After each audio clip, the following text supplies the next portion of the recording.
for takeoff. Hello, hi everyone. Welcome to our long-awaited developer Q&A. It's definitely been a few months since we last streamed. I think it was the end of May, but we're really happy to be back to talk about what we've been up to, answer some of your questions, showcase or maybe tease a couple things coming in the near future. We're really excited to talk about it. My name is Jayne Reynolds. I'm the Senior Community Manager for Microsoft Flight Simulator and your host for today. And I'd like to welcome back the three people, of course, you see on your screens. On your left, we have Jorg Neumann, Head of Microsoft Flight Simulator. Hi, Jorg. How are you? Good to see you, everybody. It's been 3 months. Holy shit. Great to see you. Glad to have you back. In the middle, we have Sebastian Wloch, CEO, co-founder of Asobo Studio. Seb, how's it going today? Hello, great. Glad to have you back too. And on your right, we have Martial Bossard, executive producer at Asobo Studios. Hello. Hi, Martial. Welcome back. Thank you. Guten Tag. Yes. And so just a few reminders for our chat today. First of all, thank you for tuning in live, of course, and for the raid earlier from Chewy. Really appreciate that. It's great to see so many familiar usernames in the chat. So today, just so you know, we have 2 Q&A sessions throughout the stream dedicated to Sim Update 10. We've picked a ton of questions from forum users based on, popularity and importance of the question. But feel free to ask your questions during those sessions as well, and we'll see if we can answer some live questions as well. So it's time. Let's go ahead and get started. So before we get into the meat of some of those questions, Jorg has a few things he'd like to share, kind of what we've been up to the past few months. So I'll kick it off to you, Jorg. Hi, everyone. So I hope everybody had a great summer. I can't believe it's been 3 months. We've been lucky enough to go to Oshkosh and meet some of you, which was really fun. Great memories. And honestly, we love the show so much. I think we're going to go back next year. So maybe we can meet even more of you. But really what we should do, and I see it in the chat already, is next slide. Today is our anniversary. Yay, it's 2 years. Woo-hoo. And so happy anniversary, everybody. It's been a wonderful 2 years. And I put the next slide together. I spent a bunch of time reflecting what we've done. Remember when we said we're going to do an update a month? Mm-hmm. We actually did. We just put here, I didn't have any pictures for sim updates, but we've done 10 world updates now. We are at the 10th sim update. We did 3 platform launches. We had interesting stuff like Maverick and whatnot. So it's been a great, super interesting ride with you guys, and thank you so much for everything. And while I'm super proud of the things, and then maybe if you show the next slide, I was thinking about how do we celebrate this? And I said, why don't we do something like this that we haven't done before? So today, we put all of our stuff on sale, everything we made internally. So hopefully that makes you a little bit happy. It's basically a thank you for all of you guys. And the next slide. So while I'm happy and proud of everything we've done, I had this idea last night to make a slide and show all the great work that has been done by third parties. And I said, I'm going to put pictures up from every plane ever made. Yeah, well, I got this far. So this is the first year. So in the first year, y'all made over 60 planes, which is great. And since then, so a year later now, over 100. And then I know there's over 300 coming. So it's been humbling and amazing. And, I enjoyed tons of these. And I know that's how much passion goes into this. So thank you for all that. And I think that was my quick little intro. Yes, it was. Thank you for that, Jorg. It's been a fun summer too, and thank you to everybody, especially in the third-party dev community, for all those planes. It's been a great past few years for us. But we will move on to our Sim Update 10 session, where we have a lot we want to get started and chat about. So first off, Jorg wants to talk a little bit about the readiness of Sim Update 10. Yeah, so Sim Update 10 was off to a great start. We spent a bunch of time on it, as you know, and you helped us a lot. There were 30,000 plus people actually playing. So I think that was a record. So thank you for that. And we obviously the team did as much as possible to react to the feedback. Just lately, it was becoming clear that some of you see performance issues. Some people have stability issues. And based on all that, there was even a thread saying, hey, please don't release this. We agree. So we made the decision just, I think, yesterday or the day before that we want to keep this in the oven for a little bit longer. Seb and Martial are going to talk a little bit about the things we've already found. But to set expectations, I think we're going to spend another 2 weeks plus and to get it right, make sure that it's stable for everybody. And it is actually the performance increase and stability increase that we wanted. All right, with that, over to you, Martial, I think. Well, regarding the performances, there's two things. The first one is related to DirectX 12 and NVIDIA. So we are working with NVIDIA to get DirectX 12 working perfectly, and we've got some issue. We've got some. I think there's some question about that later on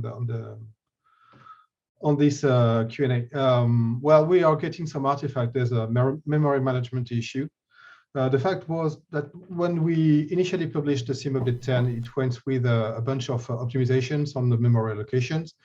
And because it was creating some bugs, we had to remove that.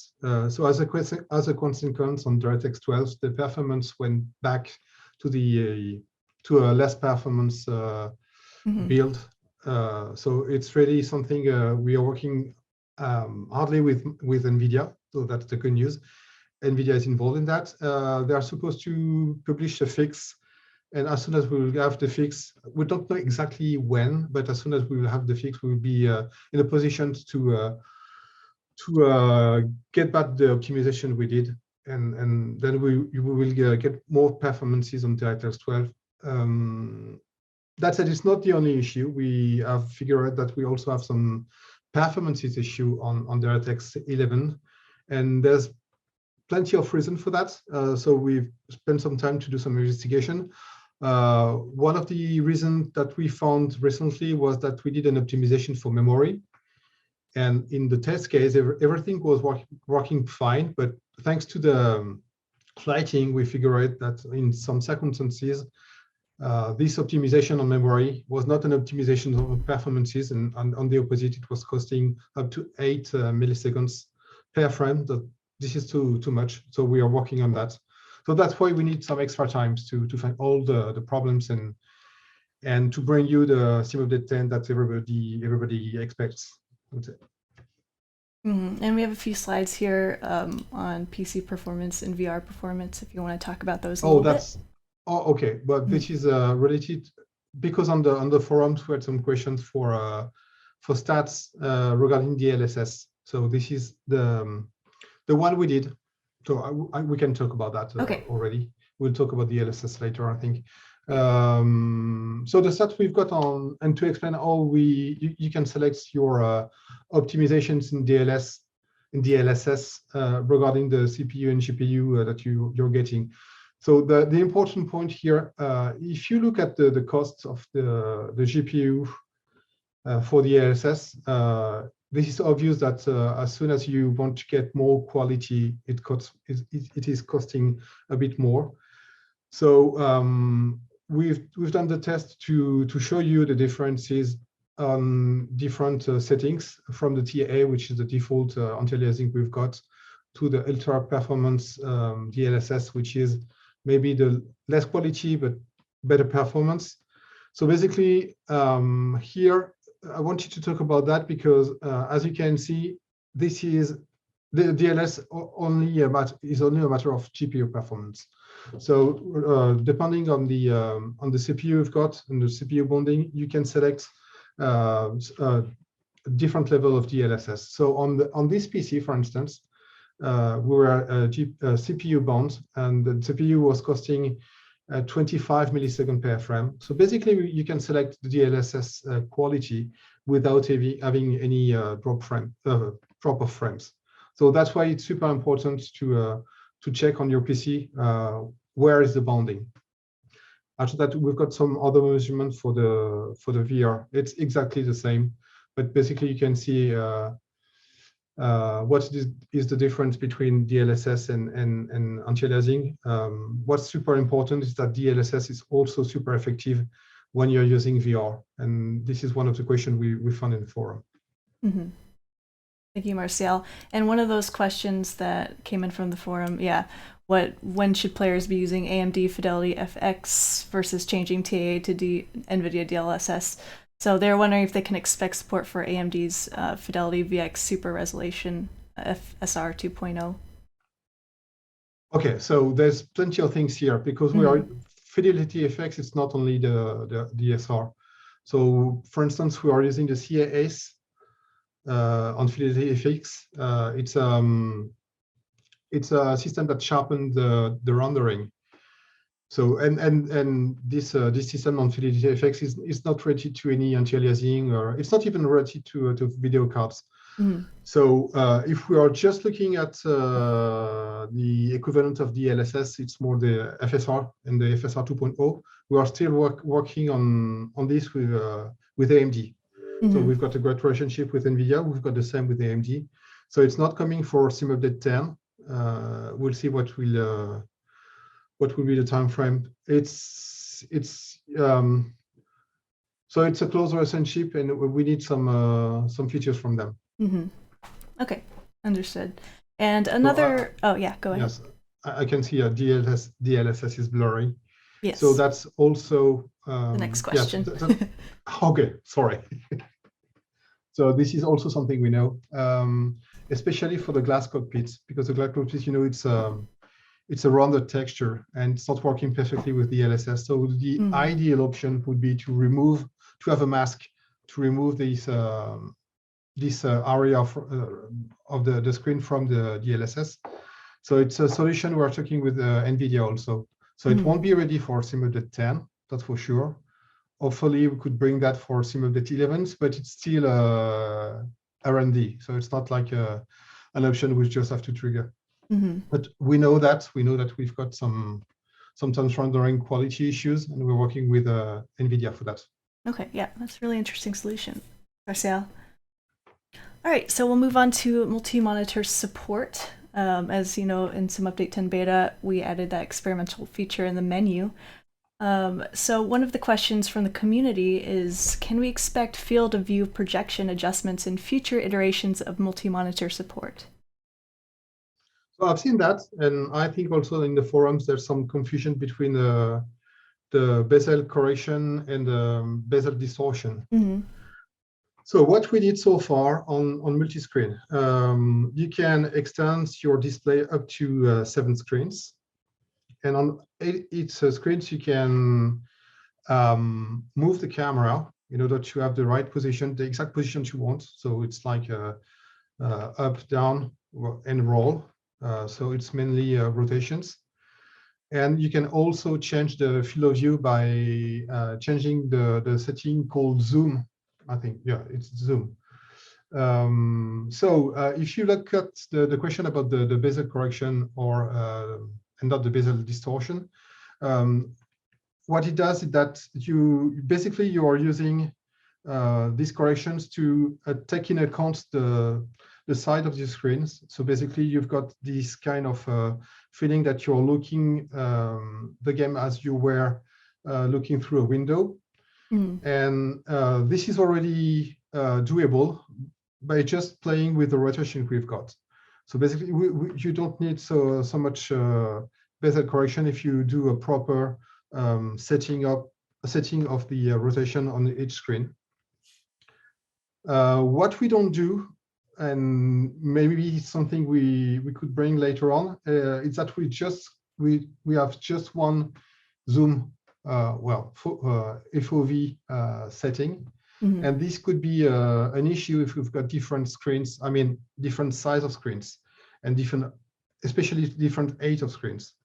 So maybe later on we will bring a solution on which you can select every screen and have a proper setting on each screen for the FOV.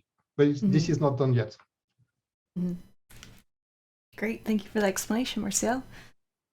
You're welcome. All right, the last point on here is low power mode. That also came in the Sim Update 10 beta in the experimental menu. So, yeah? This is also for me then. Yes, one more question for you. So we're just wondering, given the feedback around it, if you could talk a little bit about that implementation and any future changes. I've got the feeling to be Sebastian talking all the time.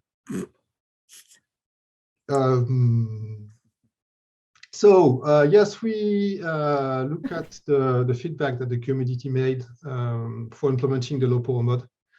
And basically, what we did now is focusing on the GPU load. So when you navigate on the menus, instead of reducing all the frame rates, we are now doing some work on the GPU frequencies. So the low power mode is still a feature which is in an experimental menu, because we still have to work on that and to collect feedback from the community. So please, if you've got some feedback on these features, please give us some. So basically, the system is working based on the vsync. So most of the time, the vsync on monitors is mostly 60 hertz. Sometimes it gets higher. So when you're using the vsync, there's two things. First one, the user can choose to divide the frame rates by 2 or 3, which reduces the consumption of the GPU, obviously. And there's 2 automated features. So when you're downloading a package through the content manager, it's also divided the frequency of the image by 2. And we are dividing the frequency by 3 when you're minimizing the game window. Mm-hmm. So by doing that, we hope that we will bring most of the requirements that the community was asking. If there's more, don't hesitate to put some comments in the forums, and we will read that. Perfect. Thanks, Martial. I'm seeing a few good questions in chat. I have noted them here, and we'll ask some of those a little bit towards the end in our next session, but thank you for asking them. I wanted to move on, though, to something very fun that we'd like to talk about, which you can see here is the G1000 NXI.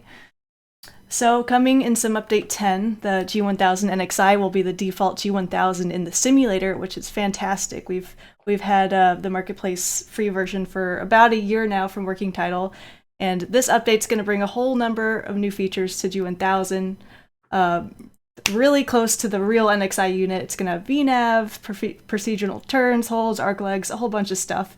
So to talk a lot more about that, we've invited back someone you've seen on the stream before to talk more about these features, who is the founder, the lead architect of Working Title Simulations, Matt Nischan. Welcome back, Matt. Hey, everyone. Thanks for having me on. Absolutely. Glad you could join us. So tell us a little bit about what's coming with Sim Update 10 and all the fun features that we're going to see. Yeah, so Sim Update 10, as you all know, we've had the NXI in the marketplace for a while. I think it's been there for a little, just maybe a little under, a little over a year. Yeah, that's going to be the default G1000 now as of Sim Update 10. If any of you are already in the beta, you've seen that. But just wanted to talk to real quick some of the cool features that are coming along with it for folks that haven't seen it yet. This first screenshot here is you can see one of the things that people really wanted, obviously, was VNAV. You know, when we'll be getting, you know, a couple VNAV, all kinds of stuff like that. The G1000, the NXI, has a couple VNAV. You can see the little, you know, the magenta caret there. You can see the TOD marker in the middle of the map. You can see we've got VPath armed up in the corner, which is super cool. If you go on to the next slide. The other thing that's really cool about the NXI that people really wanted were curved legs, RF legs. We do DME arcs, all that kind of stuff. So you can see here kind of an example. This is going into Palm Springs. This is a very cool approach. It's this big curved thing. You come from super high, and the autopilot flies it perfectly, you know, through everything. You'll get VNAV all through the turns. It's super a lot of fun. So we're excited about all the VNAV and navigational stuff. So here's another picture of that same approach. And then on the left side, you can see here a cool feature that was brought to the real NXI, which is this lean assist. So if you get to the engine page, there's a lean assist page, and as you change your mixture, you can see exactly how far you are away from, you know, the peak of your exhaust gas temperature, and you know, you can adjust your mixture so you get that perfect spot, you know, 25 degrees, rich of peak or lean of peak, you know, whatever the engine manufacturer recommends. So Yeah, and then over here we've got the other big thing was going to be RNAV. So people were really asking, we want to be able to fly RNAV. When do we get to fly RNAV? It's important to IFR. Here you can see we're doing an LNAV plus V RNAV approach. So plus V is like that Garmin, kind of advisory guidance. But we do the whole thing. We do LPV, LP, we do LNAV, VNAV, all that stuff. It does them all. And picks them all up from the right place with the scenery nav data. So it's really super cool. And then here you can see the crazy legs that we're able to do now. Over on the left corner, you can see we've got a procedure turn there at Urba. And over on the right, you can see at Dusev, there's a full hold there. So you can see the line is a little bit thinner. That's because it's in the missed approach. So yeah, we have missed approaches too. It'll do those. You can fly those as well, and it'll do the holds, and it'll calculate the proper entries and all kinds of stuff. So yeah, it's all the IFR procedures are there from top to bottom. And then as far as quality of life stuff goes, here we got a little yellow highlight you can see around the ident of the waypoint, and there's a little keyboard icon there. Now you can click in either of those places and use your keyboard to type in, the waypoints instead of using the knobs. We know the knobs are real fiddly. It's kind of hard to do, especially if you're in turbulence, or especially on Xbox. This works on Xbox too, which is awesome. It'll bring up the on-screen keyboard. You can put in your waypoint and then it'll close it.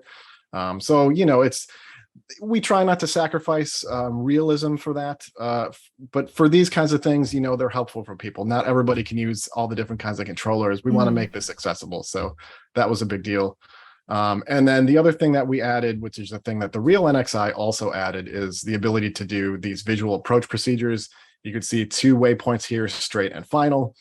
You can create a procedure into any airport. So, some grass strip, you want to fly, your 3-degree glide path with it, with your autopilot. You could totally do that. It's super cool. So, yeah, that's another big one there. And I don't know, I think that's all we had. Yeah. So the other thing that we want to talk about is the VFR map. One thing that I know people have been asking for a while is some updates to the VFR map. How do we get more information on it? Where do I get data? Now all that stuff is on the VFR map. We've added to that. And you can see on the right-hand side here, you can see, you've got all of the runways listed, what the runway surface types are, their lengths. You get all the comm radio frequencies, you get ILS frequencies. And there was a great piece of feedback. We just want to thank the community for the feedback, because it was a good thing that we didn't think about, which is the ILS course. And we were able to sneak that in during the Sim Update 10 beta period. So thanks for that feedback. So that's there, and you've got the METAR as well. And then in the upper area there, the bar, you can search, you can type and it'll bring up a list of things that match, and you can actually click on the stuff on the map too. So it's super useful. It's extra nice. I've been using it a lot when I want to get weather METAR reports, like from my destination airport. I just open up the VFR map and click stuff. It's been a lot of fun. So yeah, that's what we've got coming in Sim Update 10. We're super excited. That's awesome. Thanks, Matt. And can you talk a little bit about what's coming later on today, the video you've made?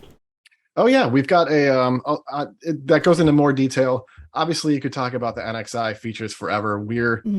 We're very, very close to 1-to-1. There are certainly features that we don't have yet, but as far as stuff that pilots use every day, it's got everything. So yeah, we've got a feature discovery video coming later today. That's got 8 or 9 minutes of me blabbing about all the cool stuff you'll find in it. So yeah, it's cool, and we hope you guys have a lot of fun flying it. We're excited. Awesome. I did see one question in chat earlier that was asking, once this is default, will they need to uninstall the marketplace version they have, or can they just keep that? Is it going to clash at all? Yeah. So this has been a little bit of a point of confusion, so I'll try and explain it as clearly as I can. There will be one final marketplace version, which we've already released, and that marketplace version will enable you to use the NXI in third-party planes that don't have it in there by default yet. Okay. So, as those third parties move their planes over to the NXI, then that won't really be needed anymore.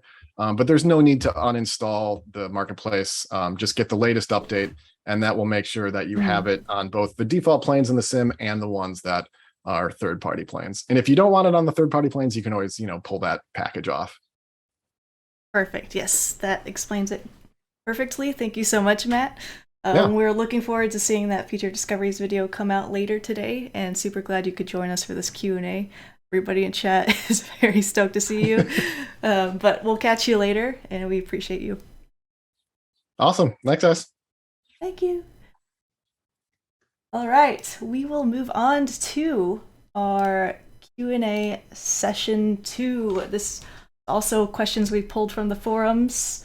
Some really good questions here. Number 1, all about Xbox WASM. We're wondering about implementation of WASM, how that's going, when we can expect to see it in the sim.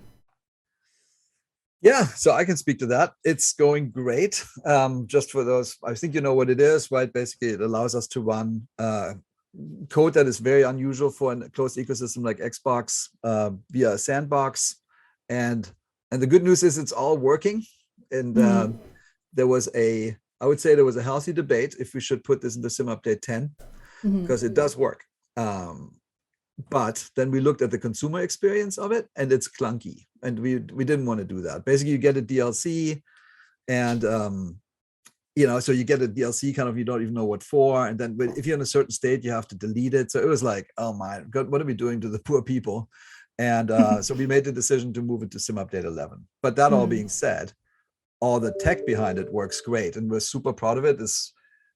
For those of you who don't know, this is a revolution for consoles that has never been possible before on any console to do something like this. And this is a super smart way by the team, but it's clunky. And it's just sort of like the decision with Sim Update 10, move it by a few weeks. We said, let's work with the platform team. There's some stuff we need to do and some stuff they need to do to make this a smooth experience, because you don't want to get this every time. Because we update this file frequently, you don't want to get this all the time. But that's where we are. We're basically mostly done with the functionality. We are there, and then with the flow for the consumer, it's probably going to take one more Sim update. Perfect. Thank you for the update. Yep, that's great to know. Glad it's all working. Next question we have is, how did you manage to greatly reduce the initial loading times? So it's been stated in the beta forums that they noticed a great reduction in those loading times in some of the beta updates. So we'd love to know how you did that. Yeah, I'm super glad that people have noticed. And I would like to thank Cedric, for instance, for the great job he did, and the team, Romain and the team for the packages, because there's 2 things there. The one that I will call the pre-start, loading video, part of the optimizations. And basically this was by reducing as much as possible the size of the executable, and also to optimize the different calls we are getting to some other APIs, and sometimes also to work with the one that does the API, so we can have a better loading time. And on the other end, we've got also some optimizations done on packages. When you're loading the packages, there's a bunch of things that are happening to check the updates, and so we've got some different kind of calls to playfab. And this has completely been rewritten, the way we were doing these calls and the way all the packages were installed. So basically now it's much more optimized, and it's getting better and better. This is not finished yet. We have noticed also that some people are complaining sometimes there's a degradation in the performances while loading. So we're still investigating that. To be honest, we haven't found anything, and we have no repro. So same as usual, if you've got some repro states, guys, if you've got some information about some potential degradation in performances on the loading time, please give us some feedback. Great, thank you, Martial. Next question here we have, there's a new experimental scenery reorder tool in Sim Update 10. The question is, could you explain how it works? Now, I think this question would be a great answer from the SDK team, who we don't have on today, but do you have anything you want to add to that, Martial? Yeah, I think, well, Joker. No, I'm not very familiar with this experimental tool. I know that some people are asking to be able to change the way the package are loaded, so they can change the priority of each. So this is what the tool is doing. I don't exactly know how it does, and I think we should do it. We should do an SDK stream again. we should do it. Yeah, Sometimes. Eric will be super dedicated to that. Yeah, perfect. We'll plan Sorry, on that. Eric, if you're looking at that video. We'll have that soon, or whether it's post or video or something, we'll make sure we can get a good explanation for those trying to learn how to work the tool. But thank you for that question. Another question we had from the forums, they said it would be awesome to chat about how weather is injected and drawn and from what sources it's fed. Okay, Seb, I can talk a little bit about it. Mm-hmm. Even though I don't know exactly how the entire system works, but so there's a few different data sources, and they are blended together. So for example, we're getting I think humidity, pressure, wind, etc. from MeteoBlue in columns. Which have, I think, 60 or something in that area layers vertically. And clouds, I think, is coming from another data source, which is more like a voxel or something, which has like a 3D data source. So basically, there's a whole bunch of data sources coming from MeteoBlue. And then there's metadata, which is pulled quite regularly for all the airports around you. And then this is blended together. So and the blend code is pretty long because it does different. It's blended differently depending on the data source. And I think also, Martial, you can confirm. I think at the source level, I think MeteoBlue is also blending some metadata into, there too, for example, the clouds.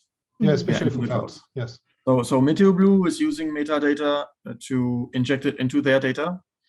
Into their model, so they can recompute it from. Yeah, but they have a model which actually, sort of simulates an atmosphere and makes predictions. And we then, in real time in the sim, get the metadata and we re-inject it. And that's, mostly important. So we don't, for example, we don't re-inject metadata into the clouds. The clouds are, I think, just the clouds coming from MeteoBlue, right? With the metadata injected. But I think we use the metadata for to fix the wind on the runway. But that's faded out, right? So it's sort of only occurs when you're on the runway. I think at, for example, at 1,000 feet, you would be only on MeteoBlue. And the same thing at a few kilometers away from the airport, you would be back to MeteoBlue. Same for temperature, pressure, etc. So which means that if you have a meta and an airport with a meta, and you're sitting on the runway, you should see the metadata. If you are in the air or if you're in an airport which has no meta, for example, in our area, there's only one meta, which is the Bordeaux airport. Every other airport in the area just doesn't have any or copies the data from Bordeaux. If you're far away, you just have the MeteoBlue data. And this has not really changed for quite a while. The only thing we did is maybe a few fixes here and there where the blending wasn't correct for pressure maybe or stuff like that. But for example, the cloud system has not changed for a while. So I know on Simulate 10, is that where the cloud has more vertical position? That's the only change in the display maybe, Martial, but that's not, the data source has not changed. So it's a blend at runtime of data from different data sources. Awesome. Thank you for that explanation, Seb. I hope that helps. Maybe you can also give some explanation about how you get the drafts, because. Oh, and that's so that's for what we could call large scale information. So that data is I don't know what resolution it is, maybe 100 meters or something, but a bit later. So one thing on the layer. One thing which is important is that we get from whether it's Meta or MeteoBlue, we only get horizontal wind. It's always horizontal. It's flat. It doesn't do any vertical components. So all the vertical components of the wind are computed in real time. in our sort of thermal updraft turbulence simulator. And that thing basically starts with whatever comes from the wind system, meta injected into MeteoBlue. And it's going to look at both the terrain. For example, is there a hill? Like, is it going uphill, downhill? Is there a mountain up front? It's going to look at sunlight, actual sunlight coming, so depending on the sun position. If there's clouds which are hiding the sun, or if you're on a slope, mountain slope, whatever the angle. It's gonna compute also atmosphere thickness. So it's going to compute the actual watts of sunlight reaching the ground. So if you're at the top of the Mont Blanc, clear sky, it's gonna be, I think it's 1300 watts or something. And the more you go down, the more there's clouds, or at night, it goes down to 0. Then it takes the ground type, if there's forest, trees, grass, the color, albedo, what type of terrain it is, if it's water, and then it sort of starts with the ground air temperature, which we get from Meta or MeteoBlue, and it computes the ground surface temperature, which has been heated up or not.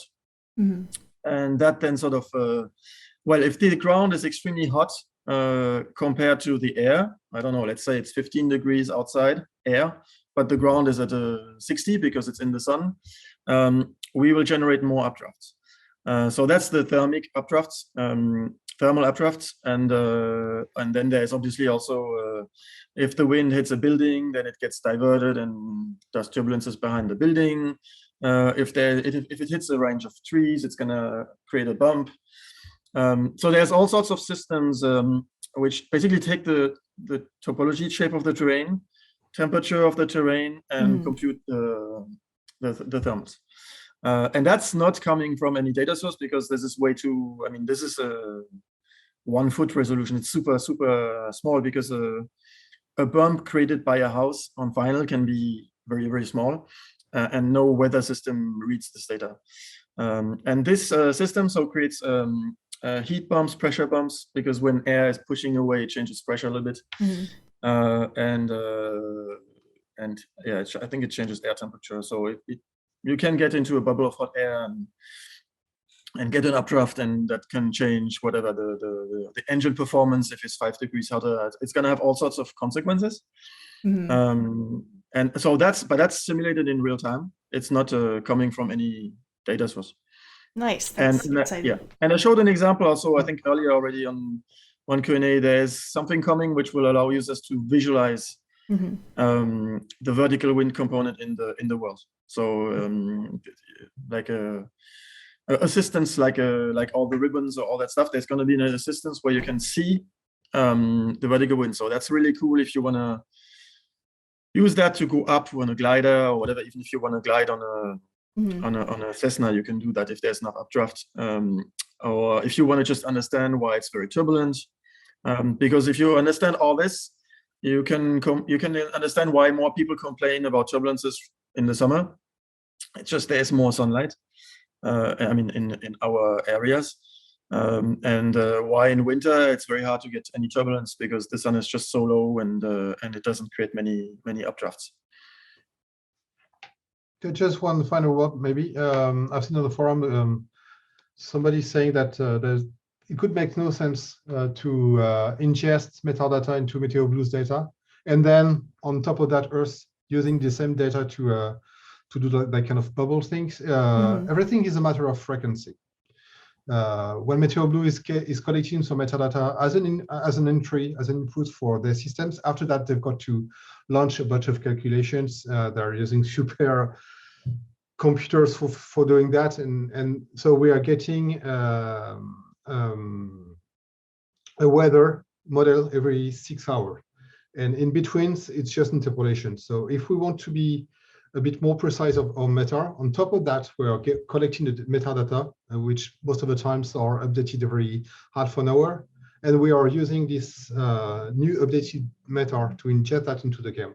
That's why there's that kind of two different systems that could be first seen as something we shouldn't do, but because of this frequency, it's something that brings more precision into the system. Thank you, Seb and Martial. Yes, amazing explanation. Really appreciate you taking the time to talk about that. The next question we have here is also from the forums. The question is, now you've removed the encryption on the default aircraft, skilled devs will start noodling them to perfection. Are you planning to use valuable tweaks to optimize the default planes yourself too? If so, what would be the best way to inform you about these enhancements? Yeah, I can speak to that a little bit. I mean, just because I saw something in the chat, I just want to say about weather. I mean, it's not weather is constant. It's constantly being looked at as something that's critically important. And there are all the systems just described, and there's other data that we're looking at for the future. So I think this is going to be a long, fruitful story for us to discuss to get the weather really perfect. On the second thing here, the encryption. Yeah, so we did what you guys asked, which was remove the restriction. Now that we have it, I've always been super interested in what freeware people are doing. Like I remember fly-by-wire's work on the A320, amazing. I remember talking to Salties about their 747, also really cool. I think where we stumbled a little was with something as boring as licenses for open source, right? And some people want to have the GPL3 license. Some people are fine with the MIT license. We're fine with the MIT license. We can't do GPL3 for. Don't ask me exactly what the legal reasons are, because I'm thankfully not a lawyer, right? But it's that was the issue. So I think there is a healthy discussion internally about, like, we talked about doing a freeware section in the marketplace for a long time. I'm totally committed to it, and I can see a world where we just take plane adjustments, for example, hey Salty 747, we should talk again, and just put it into the sim, right? I think the thing that's a little bit quirky is it needs to be updated, right? Otherwise it sort of dies. But in general, we're completely open now. But frankly, what's surprising is we haven't been contacted by anybody since we did the encryption thing. But let's chat. I mean, that was the whole point. Let's make these planes as good as they can be. Great, thank you, Jorg. Next question we have here. Could you elaborate on the progress made in fixing FPS dropping during a long flight? It's a long process. It's super hard to find. When you're doing some dev, you love to get an easy pre-pro state and process, so you can check and make sure that everything that you've done are fixing the issue. Here it's a little bit more complicated, because it's super hard to reproduce. So we've got some different measurements on long flights, on different machines, because it's not 100% free of hardware or systems. So what we're doing, every time we're doing some change, we're launching some long flights to check if the measurement has changed or not, to try to detect any improve or degradation of performances. For the moment, I won't say that we found like the magical recipe of not losing any FPS on every single machines on the world. So I'm not feeling confident to say, yes, we've got great improvements and we are 100% sure that it won't happen again, but we are still working on that. Right. It's I think we will never stop to work. Since, well, as you may have seen, we've done a lot of changes during the last 2 years, and every time we are doing some changes, whatever it is, it can be the rendering system, collisions, weather, flying models. Every time it can have some side effects. So that's why we are always launching the sim on different PCs. We are also using the help of some performances company to give us some stats, just to monitor what's going on with the sim, what are the consequences of all of the changes we are doing. So it's a long time, a long plan problem survey. Right. I don't know what to say in English. I'm sorry. That's all right. Well, along that question, one of the ones that popped up both in the forums and in our chat today, the question is, what are the results of that Xbox stability test beta that we did recently? And did that help with the black avionics issue that they're experiencing? It does. As a matter of fact, it helps us to see and to check that now most of the issue we're getting on Xbox are linked to memory. Yeah. So it can be seen as a good news or not. The good news is we don't have that much of crashes done by our systems, and now it's only. It's mostly a matter of optimization of the memory. And also we've got different systems that tries to reduce the cost of the SIMs if we are very close to the end of the memory reserve. I don't know, the memory pool that we've got. So two things here. The first one is we figure out that we are consuming more memory than what we intend to do. So we've got to work on the optimization of that. And the other thing we are working on is with the platform team. We have noticed that sometimes we are asking the platform how many memory we've got left, and sometimes the numbers are wrong. So it's super bad for us because we can do some allocations that makes the Xbox crashes because we think that it can fit, and it's not. It doesn't. So there's plenty of things here to try to and that's also a reason why we have a bit postponed the SIM update 10. It's because we want to try to find some optimization on Xbox for the memory. Gotcha. And well, the black screens. This is also a system that's. I mean, the screens are disconnected when we are super close to the end of the memory pool. That's why sometimes you get some black screens. It's the black screens are there in order not to crash and to have them back once the memory has been retrieved. Well, so we're working on that. Great, thanks, Martial. The last question we have on this list here is, why are some regressions, bugs, and problems that show up in a beta, why aren't they high priority when brought on for the next beta update? Oh, they are. I think that's a misperception. I mean, that's exactly what we do, right? You guys write us feedback. There's lots of people obsessing on the feedback. We triage it, and then we reprioritize. As you see, like, we just moved some update 10 for that exact precise reason, because some people have real performance issues. It's not every machine, it's just some. We have a pretty elaborate hardware lab where we actually test these things, and it showed some interesting results. And some of it has to do with NVIDIA, as we talked about earlier. Some of it has to do with other things. But we are absolutely, I mean, why else do a beta? We're not ignoring anything, and we are doing our best to prioritize it. Now, at some point, if you keep adding completely new things, new features, then you're never going to get done. But I think we are. I'd love to hear more specifics where somebody thinks we didn't do that. So we even changed the way we're working. We used to work, at least, because now we are a game as service. We know that, and we've got to collect the feedback. So there's also some QA, a part of the QA here, which is dedicated to collect the feedbacks that you're giving us. Yep. So we make sure that we are not missing any information there. So, yeah. Like Jorg, I would love to understand exactly why this has been written. Yep.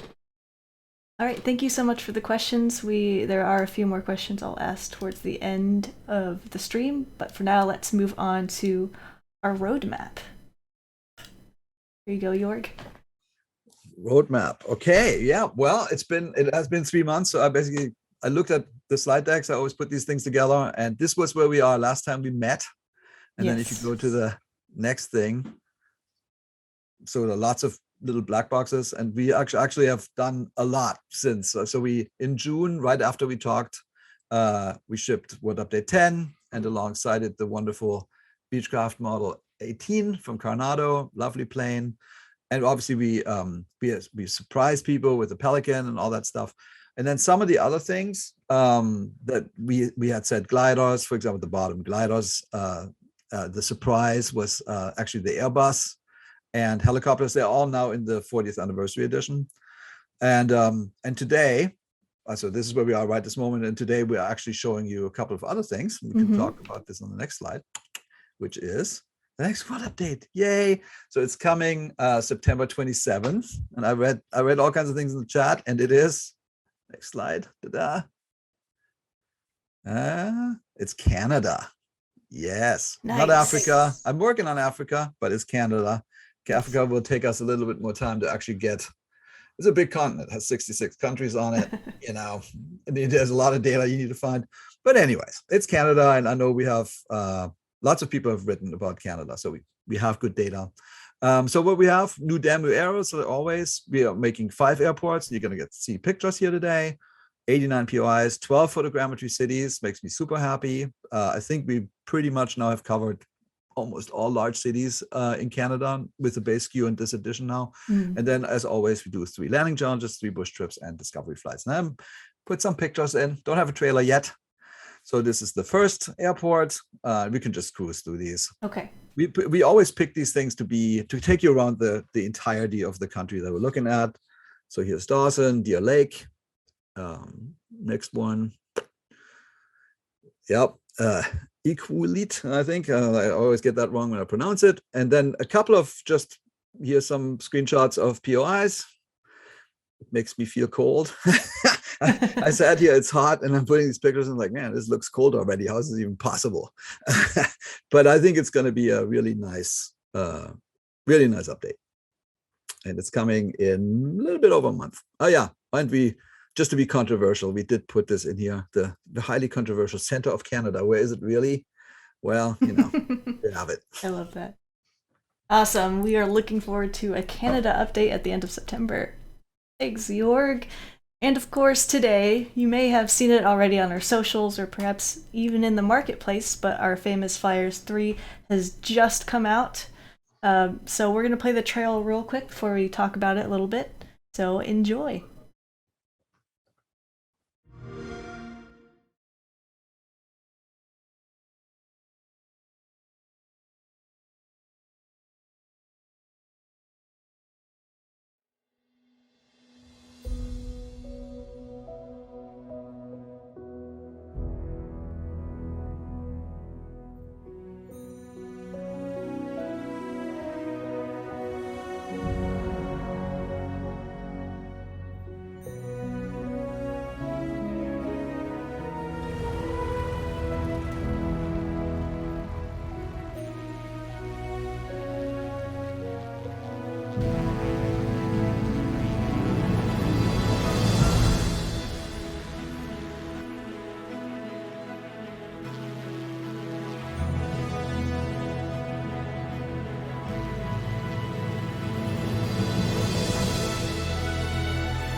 Gorgeous plane.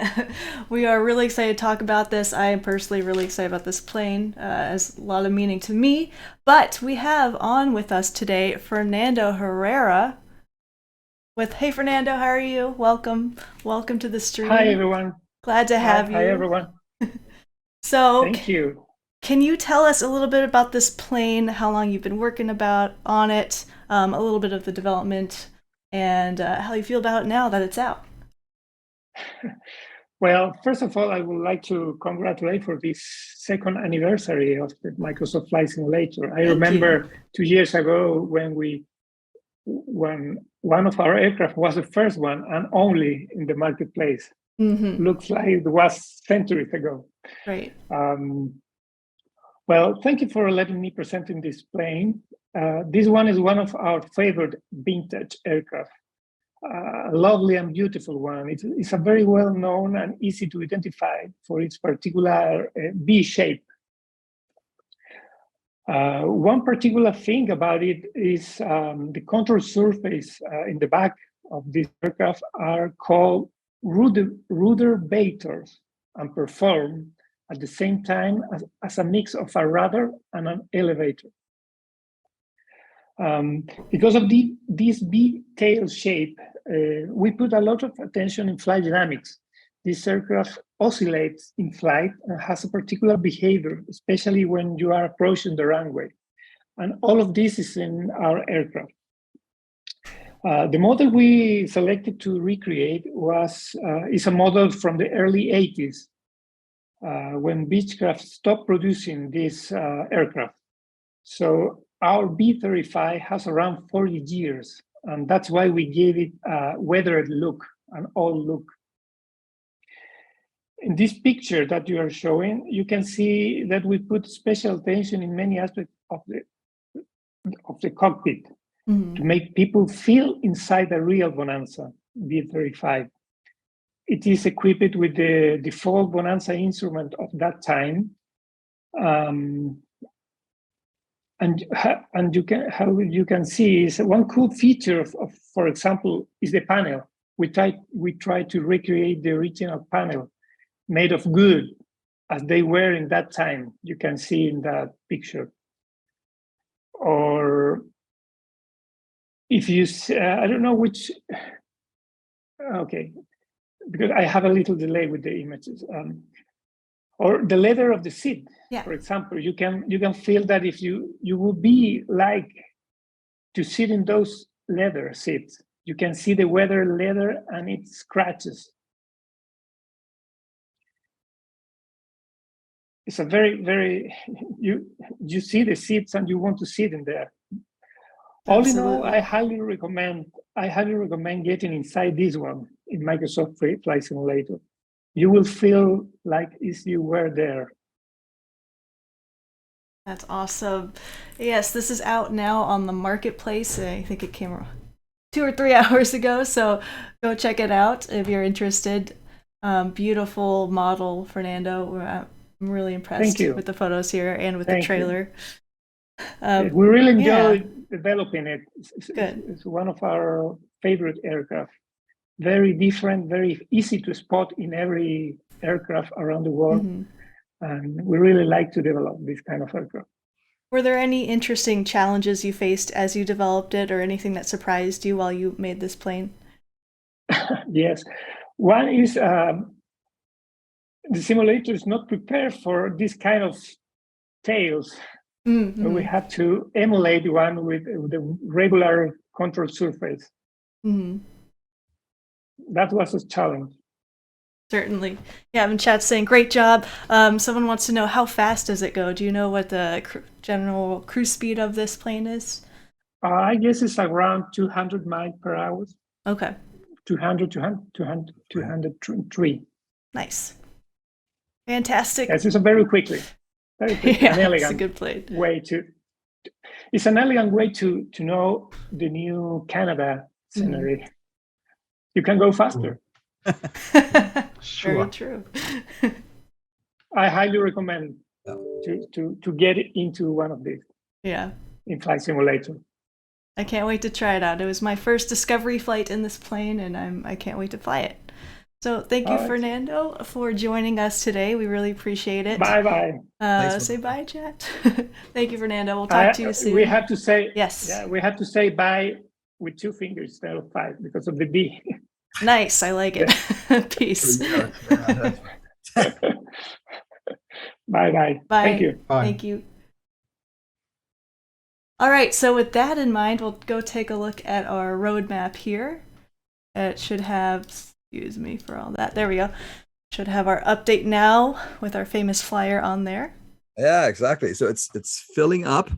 You see that somebody actually asked, what's up with this stuff in August? Well, guess what? We're going to Gamescom, and we're going to we're holding something back there. It's locally relevant, so but we'll see it next week. Hopefully, I'll see Seb and I going. Right? I don't know if you know this, but we're actually, Flight Sim is pretty prominent there in the old Xbox show. So if you want to tune in, we're talking about some interesting stuff. Seb will show some he's going to give you a sneak peek here in a minute about helicopters. We'll talk more about that at Gamescom, and also about what the hell is CU1 and what is the local legend in August that's coming. Mm-hmm. And maybe just one word about because some of you might have noticed this. Typically we do local legends directly related to the region that we're updating. Mm-hmm. So the Beechcraft V35 is a wonderful plane. It's not exactly Canadian.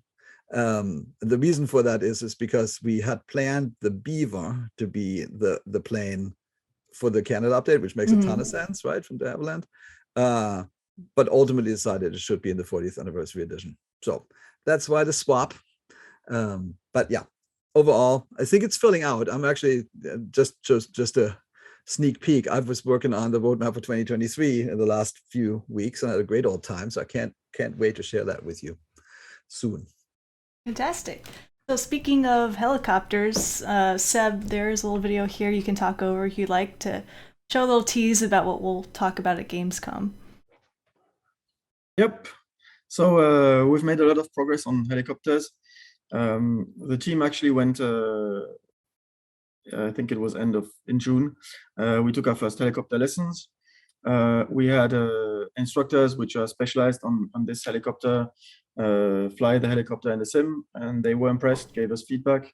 Mm-hmm. And yeah, this is the very first sneak peek at helicopters in the sim, the Gimbal Cabri G2. So I flew this one. Great helicopter. And so you will see, starting the engine, cockpit view. It has all the instruments, just like the one we flew actually. Adding more power, lifting off, and we're actually gonna lift off in 2 steps. Just finding how much power you need to lift off. You see it goes to the side as it should. Everything is very realistic. All the secondary effects are there. It has a very advanced assistance, which I'm using there right now just to film it was easier. Mm-hmm. If you turn off the assistance, it's really like the real one, very demanding in terms of number of inputs. And there's a new user-facing thing you can turn on, which is showing the airflow around the helicopter, which has been optimized and is available on all platforms, which allows to show really what's going on. And yeah, we will show a lot more of this next week, but here you can already see the helicopter taking off, going back down, what the air does basically around the helicopter. Yeah, there was a little bit of a vortex ring effect and going back to the ground and into the ground effect. So everything is simulated accurately. All the performance values are accurate. So in the real one, when we flew, we had over 100 degrees and we were heavy. So we couldn't even take off vertically. It was beyond our power limit. We could barely hover at 1 feet altitude. The real, in the sim is exactly the same.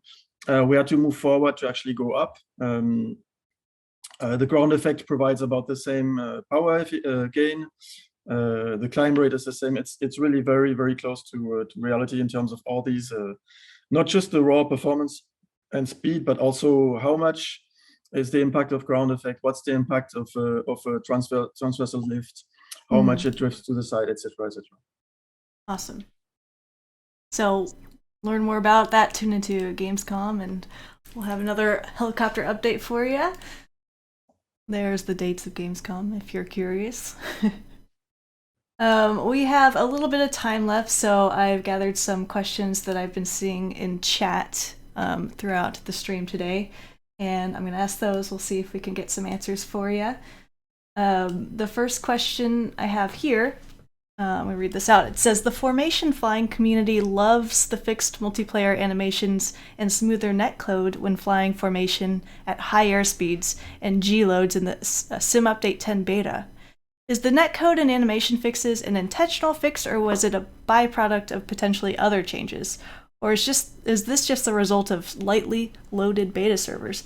Asking because we love this change and wondering if we're going to see this in the live version.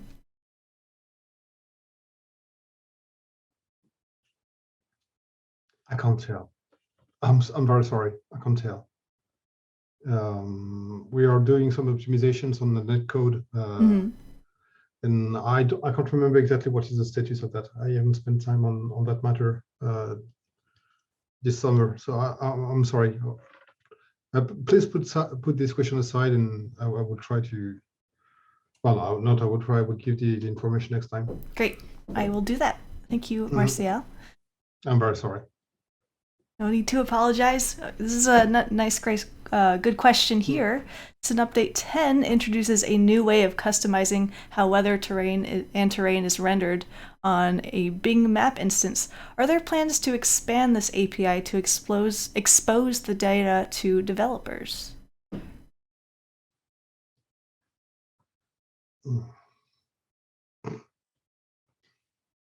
I don't know. Sorry.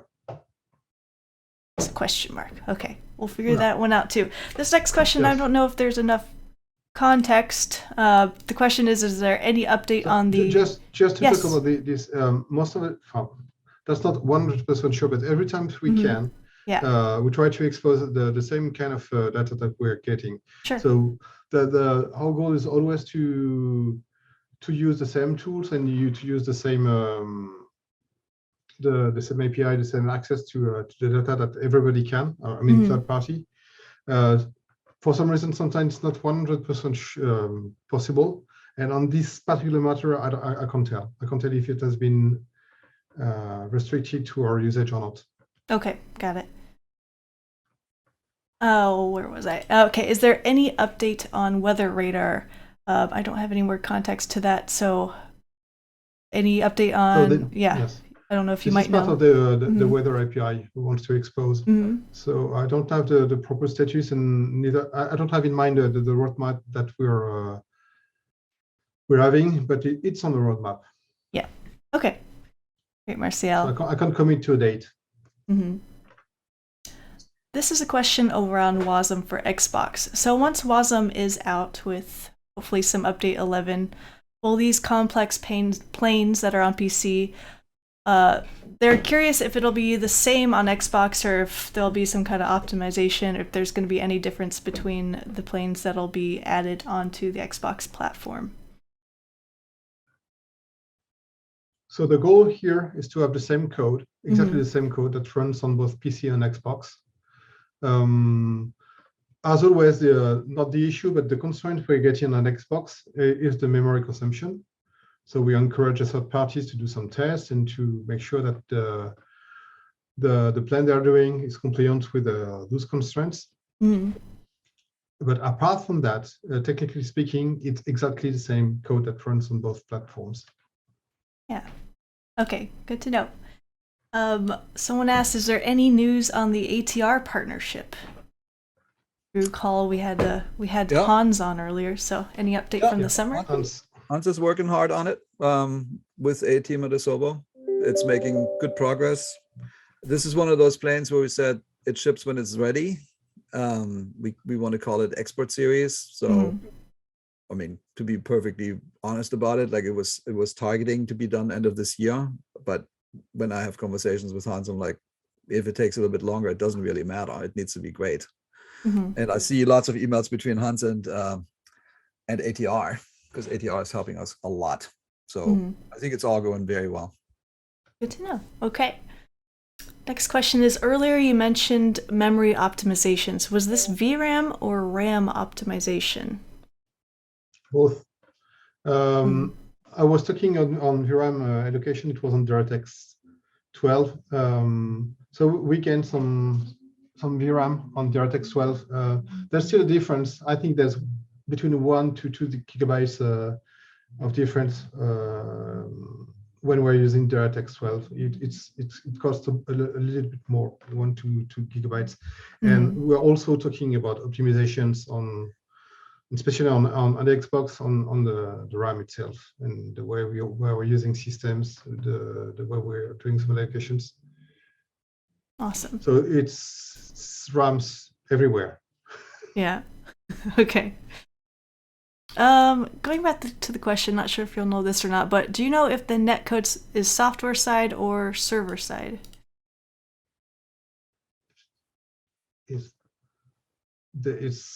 I'm sorry, could you repeat? It says, is the netcode software side or server side?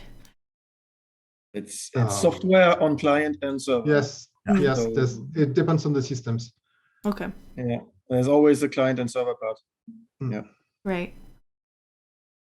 Fantastic.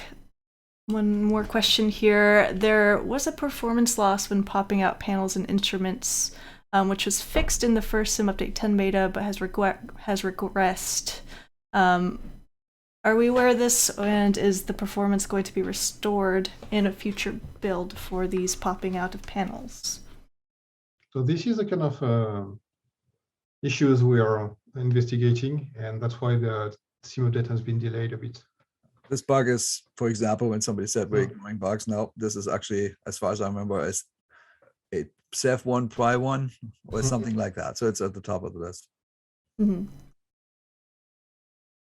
Question in chat: will the memory restrictions from Xbox mean that the PC version will also be restricted on memory usage, or are both running the same, as they both are running the same code? So, most of the time the code is not the part that is that costs the most. Memory speaking, we are talking here most often about the graphics assets. We have LOD systems that allows PC to use LOD that Xbox can, for instance, and it's already the case on Xbox.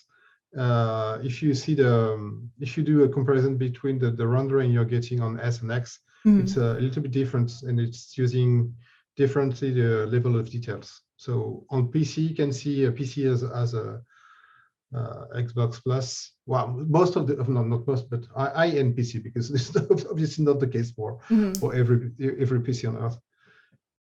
But it's always a matter of getting the right asset at with the right environment. Right. Okay. Thank you. Interesting feature request here. Can we get an in-sim benchmarking tool so players can test their performance using the same plane / location, weather, etc.? We already exposed some, maybe on the forums. I don't know exactly what kind of measure people want to do. But on PC, obviously, on the dev mode, you can get a lot of information already. Next question we have here is, could we expect to see a more optimized replay tool in the future? Oh. So actually, about Xbox, I think this. Oh, this is for Xbox? I saw something about Xbox as well. So I think it's connected. We should talk about both. Sure. So on Xbox, it's difficult because users don't have an access to the data. So and the replay system is costly. On PC, actually, when we did the tools, we were expecting a bunch of feedback to improve the tool. We did get some, not much, I would say. And so I don't know. It looks like the replay system that we've got is sufficient for most of you guys. So if you've got some requirements here, please tell us in the forum. Thank you. Other question here is, what's going on? Yeah, sure. I'm sorry, Jen. Just to make sure that that same here. I've seen that people were sending their congratulations to the one that does the video that has been shown during this Q&A or all the other videos. The guys here, Louis, Thibault, and the guys that are doing the trailers here, they are using the replay system that everybody has. Yeah, they are. So, all right, last question. Is there an update, or what happened to the freeware marketplace that we had in the sim? As far as I know, it's there, because that's where the world update said. But what is not there is what we said earlier. Right. I was certainly expecting there to be more, for example, freeware airliners. I think there's quite a few of them that are coming that I'm personally really looking forward to. And that is again, I think the developer needs to contact us and say we would like this in there, and then we just need to talk about the license stuff again. super fun. GPA, you know, the open license versus the MIT. Which one are we doing? Right. Awesome. All right, Jorg, do you have anything you want to say or chat about before we close out the stream today? It's been too long. I think it's I hope, I mean, I was very happy actually to read your feedback on our delay. We always, I mean, obviously we feel bad, right? We're shooting for a date. We want to get the sim update out to you guys, and then it's not quite there yet. And it's very nice to see that you guys appreciate that we are trying to do the right thing and do a stable piece of software. Right. So that's great to see. And then there's lots to be said about the 40th. I saw a bunch of questions. I think we'll do this. I mean, it's shipping in November, so we have some time, but I hope you guys are looking forward to this. It's a real nice box of chocolate that's coming your way. There's all kinds of things you haven't even talked about yet. So I'm super excited to talk about more of that. And obviously there's helicopters and gliders. We haven't even talked about gliders. Like, so there's tons said. Yes. Sure, the whole dedicated stream or something about it. Looking forward to that. Seb or Martial, anything you'd like to add before we close out? Nothing specific. Thank you everybody for following this stream and for giving us the feedback. And it's super useful. Please continue. Awesome. Thank you to the three of you for coming on our stream today and chatting with everyone in the community. We really appreciate it. We really feel connected and love the transparency between the two. So thank you again. We'll be back on this stream. What is it? Thursday. We'll be back tomorrow for our Community Fly-In Friday, of course, at 1900 Zulu. So we will see you there. We'll see you around in Discord, forums, socials, everywhere. And we'll get this posted on YouTube by tomorrow. So thank you all for coming out, and we'll see you soon. All right, bye. Bye.